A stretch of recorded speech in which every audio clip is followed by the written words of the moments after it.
is up? We are live. Uh-oh. I have a new case for my phone, and it's not gonna fit on the what's it called? In the little holster. So we're going freestyle. I just have it. This is what it is. It's this thing right here, and it's not gonna fit here, so I'm just gonna sit it on here. So if my phone falls off and breaks, it's my own goddamn fault, and I accept that. I don't like this light up here. Oh boy.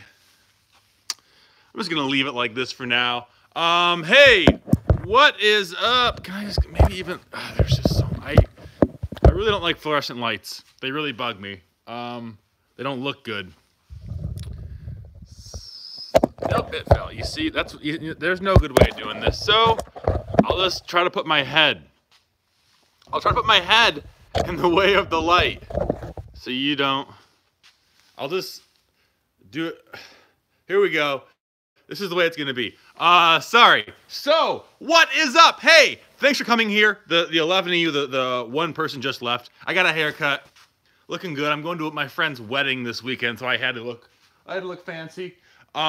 Today I wanted to, let's see, we're talking about 1, 2. So you tell me not to ask how much you're making, but look at the title. Yeah, it says gross profit, you dummy. Look what gross profit means before you start talking that nonsense here.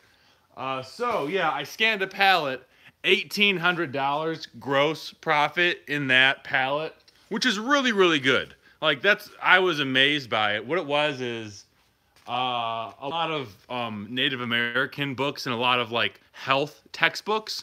So I'm going through this pallet, and I'm reading it, and I'm seeing like, actually I can show you, I pulled it out. A few of these yearbooks. A few of these yearbooks. This one is Canton and Salem High School, 1981.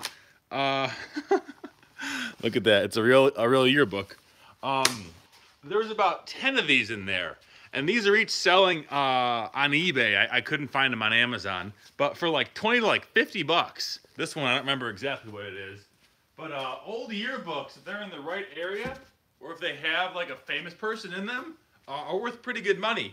And then in addition to that, there was 3 sets of books. 3 sets of books. One of them is this. This is a 17-volume set of books. Metals handbook, and there's 17 of them there. They're really huge. Here's just like the last 3, and I'm gonna sell that on eBay because this edition, the 9th edition, is not on Amazon. However, on eBay that set is selling for like, I saw numbers all around the table.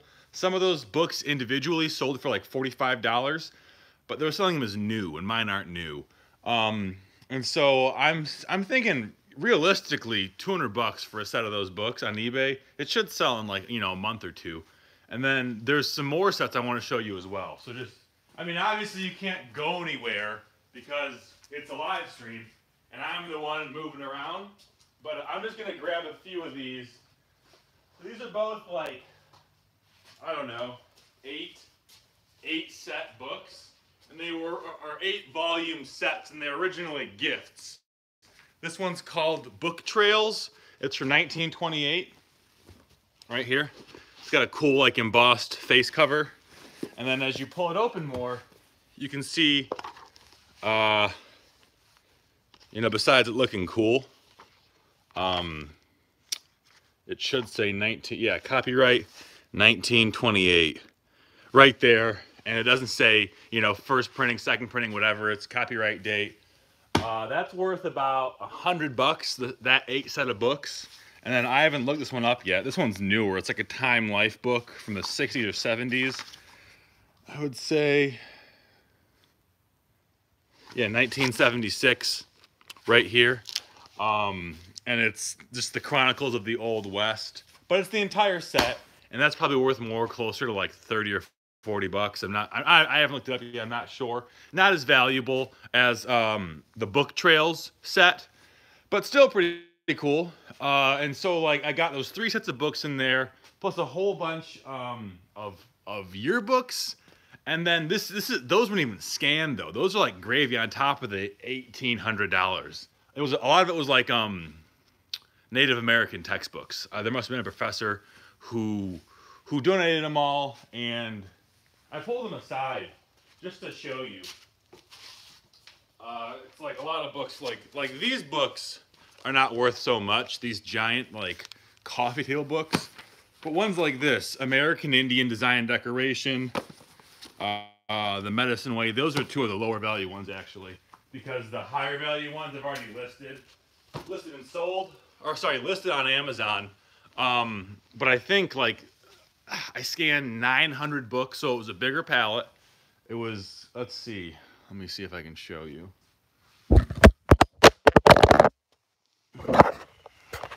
Son of a bitch. That's why I have a nice case. Didn't break my phone. So, I can take it off though. I'm an idiot. So dumb. So in terms of these pallets, it was more one of these as opposed to one of these. These hold like 750. These hold closer to 1,000. So it's a full pallet. Scanned it, and really good. Just really good times.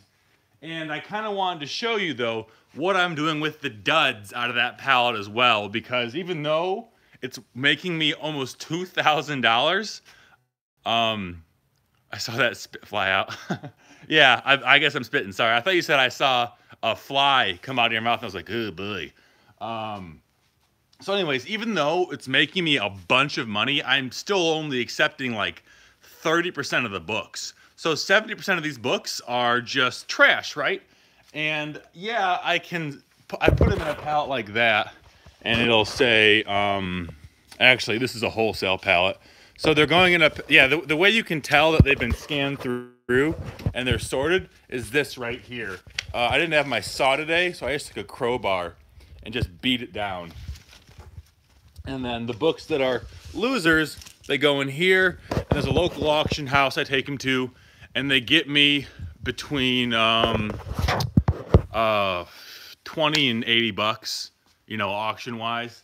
And then that's okay. Like I do that like at the end of the month or whatever. I just take them all there. That's not true. At the end of the week, I take like 3 to 10 pallets there, and they auction them off, and it's okay money.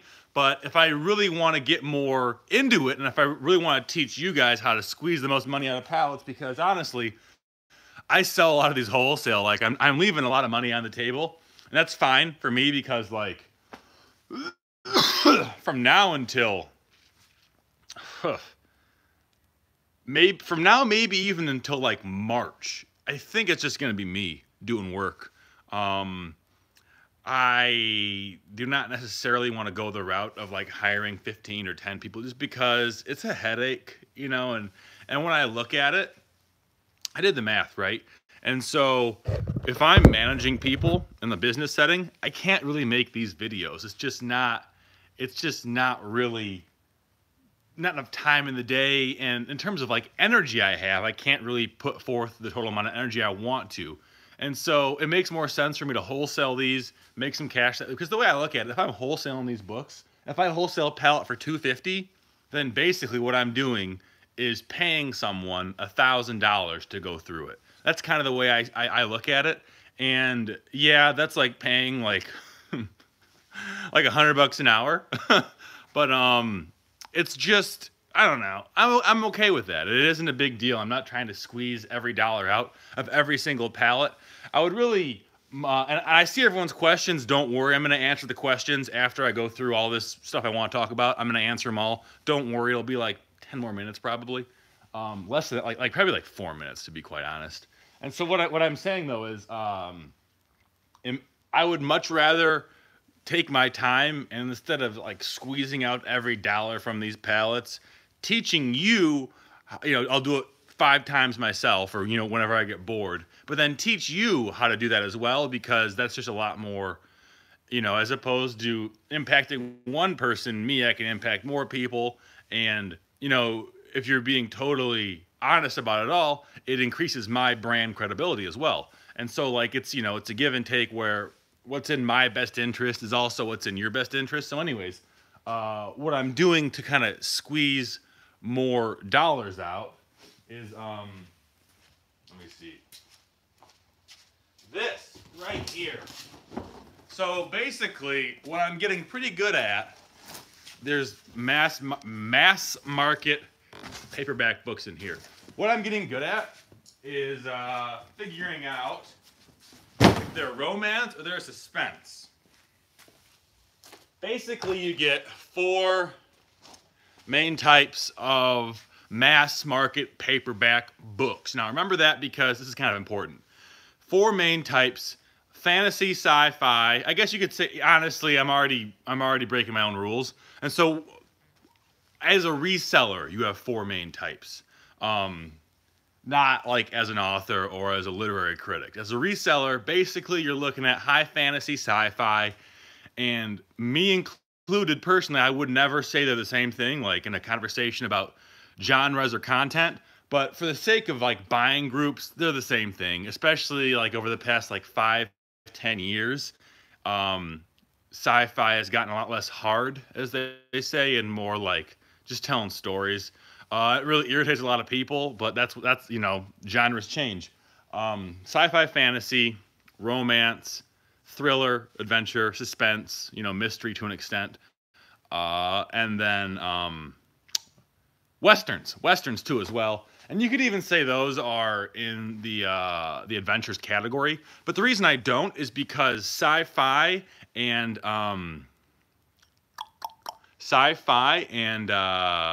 westerns usually sell on their own individually. They're just more in demand, or they're more likely to sell on their own individually. Whereas like romance novels, it's got to be something really special, really old, and oftentimes like really erotic to an extent to sell online, to sell on Amazon, I mean.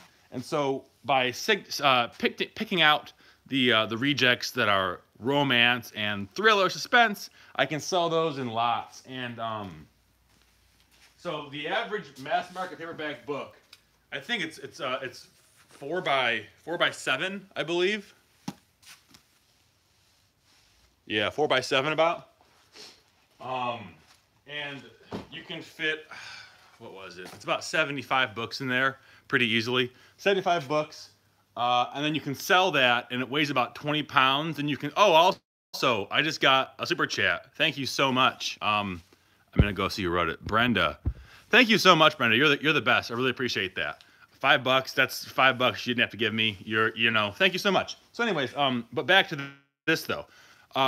With 75 books in the extra small Home Depot box, which I think that's what about fits, you can sell those for about, the going rate I'd say is probably $1 a book shipped. Although you can get some more, or certainly you can get less for them on eBay. And I'm gonna make a video about this where I do the screen share and all that good stuff, because I want to show you specifically on eBay what they're listing them as, what they're selling as, because like it really is a lot of feel, a lot of touch, a lot of just like, oh, okay, that makes sense. That should go that way. Especially because there's so many varying degrees of what a romance novel is, what a suspense novel is. But like ignoring all of the minutia, what you can do is those, and you can sell them for about $50. You know, 50 to 150, well, 50 to 100 bucks. And then on top of that, shipping, because it's gonna be medium mail, is gonna be like $20 to ship these. It's gonna be really, really cheap. I forget what the per pound rate is for medium mail, because like honestly, I ship so much. What's it called? I ship so much through UPS and Amazon that I'm really like falling on how much USPS rates are. But that's what we're doing, and I've already sold one of those actually on eBay. I listed it 3 weeks ago, and it sold in like a week. It was what's it called? It was John Grisham novels. John Grisham and a lot of like law novels. But and I sold it for $1 shipped a book. Man, it was 75 bucks, and I netted like 45 out of there. And like I don't think I'm gonna do a lot of it because it took me like 45 minutes or an hour to do that, and that's not where I'm trying to be. I'm not trying to make like $40 an hour. That's lower than I want to go. But for someone who's buying 8 pallets at a time, like they totally could do that, and that boosts up your pallet gross profit by like 40 to maybe even $200 if you really get boned on one, and it's like half mass market paperback books. I had mentioned earlier in the videos I was going to recycle a lot of this paper. That ended up being not a viable solution because the paper recycler I wanted to use, I'm just too far away from them. And they're saying like, yeah, I can pick up a truckload, but it's going to cost you $200. And that's like what I'm going to pay you basically. You know, I mean, that's not true. They're paying you a lot more than that, but just it wasn't worth their time to drive an hour with a pickup truck and all this stuff. And I was only saying I could sell them like, I think like 10 tons a month of paper, or yeah, about 10 tons a month of paper about is what I said I could sell them, I think, because that's like was a conservative estimate. They said, yeah, it's not even worth our time, unless you can do like full truckloads, which is like, you know, closer to 50,000 pounds. It's just not worth their time. Actually, no, closer to like a lot more because of the way you stack them. But anyways, I'm totally digressing, and I kind of want to go over the comments now and answer all of those. And also, give it a quick thumbs up too while you're here, the video. Those help. Julian says, what's up? Hey, Julian, nice to see you. Fabian says, what's up, brother? Hey, Fabian, you're a bookseller too, so I hope you're doing good. Mary says, what's up? Red Obvion 56 made some dumbass comment about money. Nathan Winslow goes, hey, hey. The Flippin' South, hello. Hey, Flippin' South. Nathan Winslow, who buys someone else's yearbook? Generally, they don't, unless it's like a celebrity in there, like Bruce Willis. I remember seeing a Bruce Willis yearbook go for a lot of money. I'm sure after Trump got elected, whatever high school he went to, if they did yearbooks, those sold for a bunch of money. It's kind of like a celebrity worship thing. It's weird, but people do it. You can recycle old paper. He is right, says Red Obvion. B. Parker, Winslow, people at those old book sales. Let's see. This reminds me of the book bind I used to work at Ollie's Bargain Outlet. Oh, yeah, totally. This is very similar to Ollie's. What Ollie's Market does, for those of you who don't know, and I'm sorry for walking in out of the light like that and changing how the camera looks, but Ollie's, they are a distribution type business, and they're kind of similar to Big Lots, I would say, but they buy a lot more weird stuff. I don't know how else to put it. I feel like if you go to like a Big Lots, you're going to see like, oh, here's like 10,000 pails and like garden chairs. And if you go to Ollie's, it's like, oh, here's 6 bags of chips and like 19 pallets of deodorant. And here's a whole section for books. It's a lot more eclectic is the word. Let's see what else. I was really sick, so I'm sorry about this. Let's see. Go find some volunteers. Do you use FBA Scan or Scout IQ, says Louis. And I am currently using FBA Scan, but they changed their name to Scoutify or Scoutly or one of the two. So that's who I'm using. And I like it a lot. It works good for me. Would you share your triggers? Yeah, sure, Louis. Basically what I do, I'm only sharing triggers with the people who buy pallets from me because it's in my best interest for them to make some money as well. But the gist of it is when you're buying bulk buys like this, and so like, you know, pallets and pallets and pallets, and you already pay for it without inspection, it's a sunk cost, you know? And so if I can get 20 cents out of a book, I'm going to sell it because that's 20 cents I don't have. And basically, like, when I pay someone to list these books, it costs, I think, like 4 cents a book. And then like the 10 cents on top of that for sorting for Amazon. And so basically I have my trigger at 15 cents. Because even a penny is a penny I didn't have, and it helps you with that feedback, gain up more feedback and really solidify your account status, and you don't have to worry about, you know, one A to Z claim screwing over your account because you have, you know, like 10,000 positive feedback besides that. And even if they're all only like, you know, 10 cent profit books, having the reliability and having the stability of your account being anchored with so much positive feedback is really worth it to me. And so my triggers are kind of more based on that, but that's like the gist of it basically. So I'm not doing a lot of like calculations. Essentially under 3 million over 15 cents, under 1 million over 15 cents, 1 to 3 million, it's got to be $1, and then above 3 million, it's $20 for me. That's like, those are my triggers effectively. Let's see, what else do we have? I like how people criticize items people sell, asking who would buy certain things. You'd be surprised at what the billions of people on this planet are willing to purchase. And that's Bradley. Bradley, you are so absolutely right. I was just talking to a dude today who bought a monster truck tire.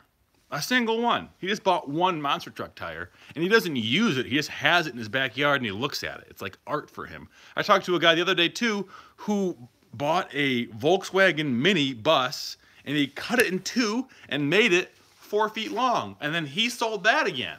Just like lots of people are selling crazy stuff, and that's a lot of my earlier videos, too, like the hot sauce video or the soap video or any of those. I'm not saying, do this to make a bunch of money. I'm saying, look how crazy the world is. You can make 10 G's doing this. That's like the point. That's the tone of those videos. Let's see. Yeah, and then Brenda sent the $5. Brenda, you're great. I really appreciate it. She said, can't stay working. Just stopped in to show some love. So, Brenda, thank you so much. I hope that you're hustling. It sounds like you are. B. Parker, yeah, the stuff we think is junk, some people in other parts of the world think are the greatest things. You're so true, so right. Value is totally subjective. Mary says, what's the $5? Mary, Brenda was kind enough to super chat me $5. And then Bradley says, dude, rich people will buy something that was free the day before because they think if something's free, there must be something wrong with it. I take free stuff from people and resell it all day. He says that, Bradley, you sound like a hustler, and you're totally right. Just doing that extra work of inspecting an item is putting you ahead of so many people. You're creating this tiny, tiny barrier of maybe 5 minutes work, and you're profiting off of it. And that's really what entrepreneurship is about. It's saying, what can I do? What are my advantages? And in this case, your advantage is that you are willing to look through trash or to go through a curb or whatever it is. And you can leverage that by selling it and making a lot of money. Anyone who's making a lot of money, A, has some skill that others aren't doing, and B, they're leveraging it. And there's varying, levels on that. Okay, maybe it's, I'm going to be a garbage man and I'll make 60 grand a year doing that in a larger city. Or maybe I'm LeBron James. And that's good because, okay, his skill, everyone wants to replicate and they can't do it. But a garbage man's skill, even though it's easily replicable, because they're leveraging it in such a way, like, picking up trash effectively, they're able to make way more money than someone who, for example, picks up, I don't know, pine cones for their job. Let's see. The Flippin' South says, I sell book lots and ship them in USPS Priority Mail shoebox. Very, very smart, Flippin' South. Mary says, nice shave. Thank you, Mary. I was looking a little too haggard. Brad says, this YouTube channel is really cool and has lots of good info. Thanks for all the positive reinforcement. Bradley, no worries, man. I'm here to help. John says, is shipping a pallet to Amazon difficult? You know what, John? My literal last live stream was showing the exact process of doing it. It's kind of difficult, but it's simple, though. It's just a lot of work. How many books do you send into Amazon weekly or daily, says Stephanie, and there really isn't an average number. I haven't shipped in books to Amazon besides, so I went on vacation for like 2 weeks. Well, I vacationed for a week and I was sick for like 10 days. And so there was like 3 weeks when I had nothing going to Amazon. But currently, like, let's see, a pallet went out on Monday. That's going out tomorrow. And I took yesterday off. So, I mean, like, realistically, we could be doing 2 pallets a week, which is like close to 2,500 books when it's all said and done. 2 pallets to Amazon. 2 pallets to Amazon is like 14 of these, I think. Let's see, there's about 1,000 in a book. You get about 300 of those. No. It's about 10. It's about 10 of those. So yeah, about 10 of these a week scanned equals 2 of those. But that's like working, 12 hours, 15 hours a day. realistically, I'll probably do one pallet a week and use my free time to do other stuff, because one pallet a week is still probably grossing me around, $3,000 to $5,000, I would guess. Yeah, I would guess that probably. And then, the wholesale stuff on top of that makes less money, but it's money still, and it's there in my account right away. It's about juggling that, really, I guess. The risk of wholesaling it and losing profit, marketed against the gain of having, not only being able to share that wealth, but also having $2,000 or $1,000 or $5,000, right in my account that day that I can then, use to do other cool stuff and reinvest in my business, or maybe, go on a vacation and do those kind of things. It's all about figuring out what matters to you most. Let's see. What's up, bro? Hope you're killing it. Thank you, Isaac. Why such an ass trying to communicate every time I commit, you mean? I don't know what you mean by that. You seem to be feeling much better, which is great. Thanks for all the info. John, hey, thank you. I really appreciate that, man. I am feeling a lot better, and I'm finally able to, hopefully not cough 10 million times in the video or rub my nose 50,000 times. Hello, not sure what this is about, says Sissy Robinson. Well, Sissy, we are selling books on Amazon. We're showing the whole process, making a bunch of money. What up, Walter? Hey, Corey. Is this a make money thing? Yes, it is. Aren't you worried about the storage fees with FBA? No, I am not. I don't have any inventory that stays more than 6 months. And so I think last month I paid $300 in long-term storage fees, which is not a lot for me. That's, a fraction of a percent of my monthly revenue. Let's see.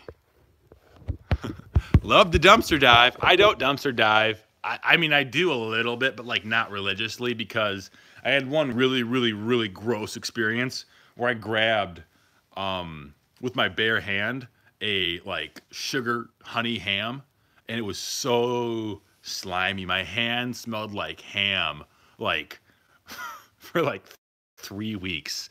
So I'm it was so putrid and so gross. I don't really have, I don't get grossed out by things just because oh, okay, ham, it's decrotted meat. Well, that's what happens to organic material, as it's introduced to anaerobic environment. Whatever, that's what happens. But just it being on my skin and seeping into my skin, I was oh, it was the smell that got me. The smell is really what always gets me. Let's see.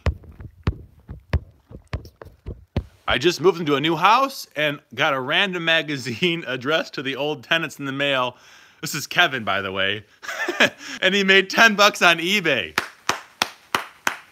That right there, standing ovation for Kevin. Kevin, that's a masterclass flip. And I know it's only $10, but first of all, you took an inconvenience in your life, aka someone else's bullshit magazine, and you turned it into $10. And that isn't a lot of money, right? But that's lunch for a day. That's just that sort of mentality, and having the awareness and the cognizance to be yeah, that's what I'm going to do with my time.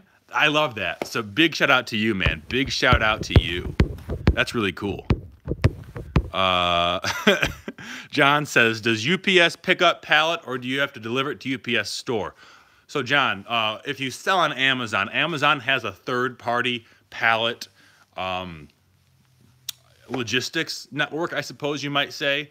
And what they're going to do is you're going to buy freight through Amazon, and for about 1,000 pounds, it costs me $90 to ship from Flint, Michigan to Joliet, Illinois, which is 400 miles.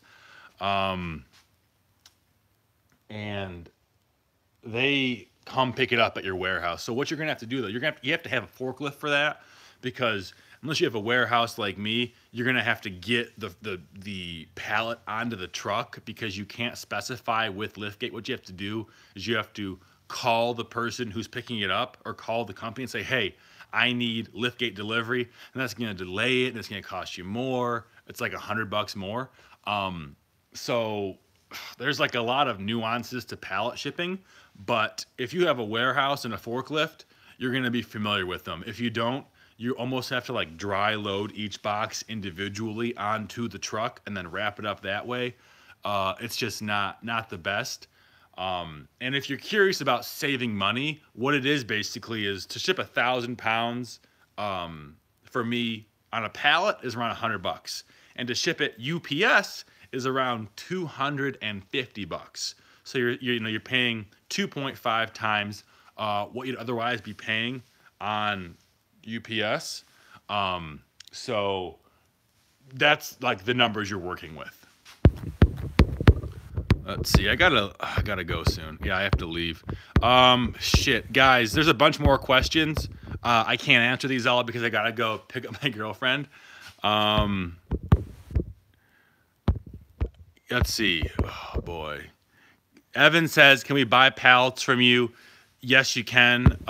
You know what, everyone? Guys, I'm sorry, I gotta go. There's like 15 more questions I can't answer. So what I want you to do is, if I didn't answer your question, go in the comments after the video goes dead, after I stop being live, and ask them there. And then tonight, when I'm, calming down and getting into my nighttime routine, I will go and answer all of them, because I can do that. And just like what I can't do is I can't go through the comments after the video's already ended and answer those, and I really, really, really want to. So like, please, please, please, if you're watching this still, take your comment you have, or take your question you have, and comment it after the video has already been posted, because that's the only way I can really go around and do this, because I'm not going to drive, with my car live streaming still. That's very, very dangerous. Let's see, what time is it actually? Okay, it's 7:10. I gotta go. Thank you so much. See you later. Have a great week. Make some money. And take your question. I feel like no one's going to do this, and so that's why I'm stressing it. Please, please, please comment with the question, because these are great ones, and I really want to answer them. Bye.